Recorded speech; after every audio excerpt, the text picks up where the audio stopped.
Naimbag nga aldayo amin manin mga kabagis. Magandang araw ho, Luzon, Visayas at Mindanao.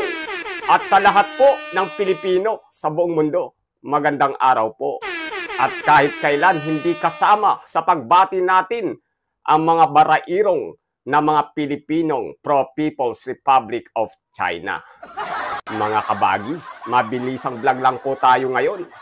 Meron akong nahagilap na video na sa tingin ko ay legit na si Epipanyo Bulol Labrador talaga ito. Siya talaga to at boses na boses. Halatang lasing nga lang. Nakamonitor ako sa kanyang YouTube channel maghapon. Pero until now, wala pa rin siyang bagong upload na video sa kanyang channel. Mukhang may nangyayari sa bulol na asong ito. Palakpakan. Nagsimula ng magulo ang buhay ng lapastangan na ito sa tagapamahala at sa buong iglesia. Malaki ho ang hinala ko na malapit na itong mahuli itong asong agkwerong na ito dahil sa paglabas ng kanyang bidyong ito. Sa video pong ito, makikita po nyo na siya ay tila lasing pa at kanyang sinasabi na iniwan na siya ng kanyang asawa at anak dahil na-trace na ang kanilang location. Iniwan na raw ho siya ng kanyang mag-ina dahil sa takot na madamay sa kalokohan ng asong bulol na ito. Hinahabol ka na ng sumpa, Epipanyo Bulol Labrador. Nakakaawa ka. Sobrang nakakaawa. Sinira mo ang buhay mo dahil sa politika ng Pilipinas. Maririnig nyo rin sa video na ito na siya'y umaasa na may tumulong sa kanya. Sigurado, maaari yung mga ipinagmamalaki niyang nakikita niyang sumusuporta sa kanya sa comment section. Pero ayun, sa gitna ng kanyang trouble sa buhay, walang dumating upang siya ay saklolohan.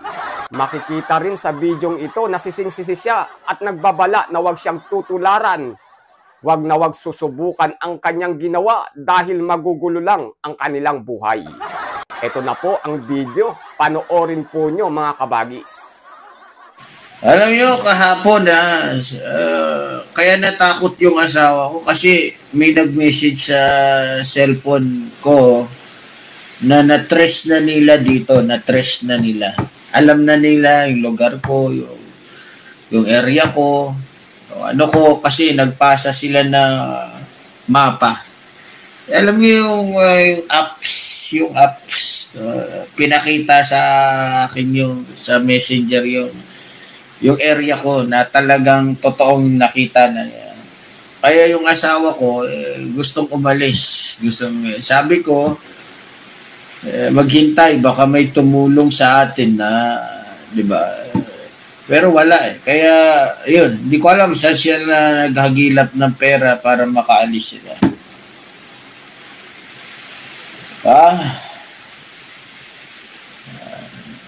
Ayun, kaya huwag yun nagsubukan yung ginagawa ko kung meron mang gustong sumubok. Mahirap ang maging katulad ko na lumalaban para sa bayan. Pwedeng yung pamilya mo, yung anak mo, asawa mo mawala sa'yo. Dahil madadala sa takot. Pero kung ito yung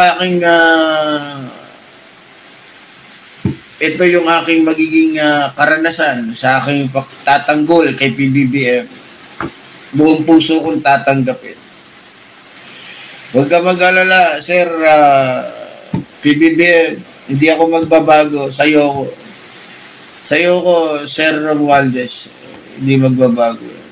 Kahit hindi nyo ako pinapansin, kahit, di ba? Yeah.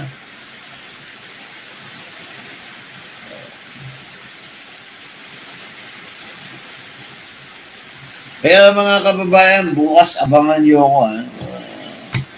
Walang nagbigay. Walang nagbigay.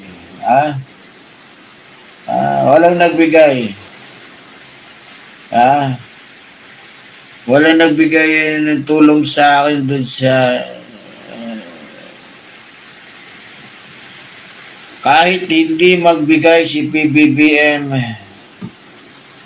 si Sir Romualdez, tuloy tayo, tuloy. At kung ito ay pagsubok para sa akin, Go. Sige, hanggat gusto niyo ako subukin.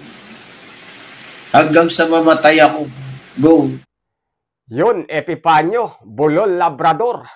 Good luck na lang sa panibagong chapter ng buhay mo pag ikaw ay nahuli. Ginawa mo yan. Wala kang ibang masisisi sa kalokohan mo. Yun mga kabagis.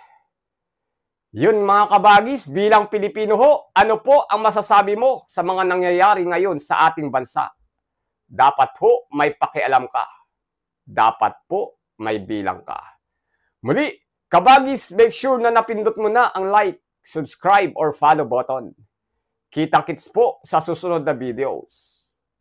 Adios.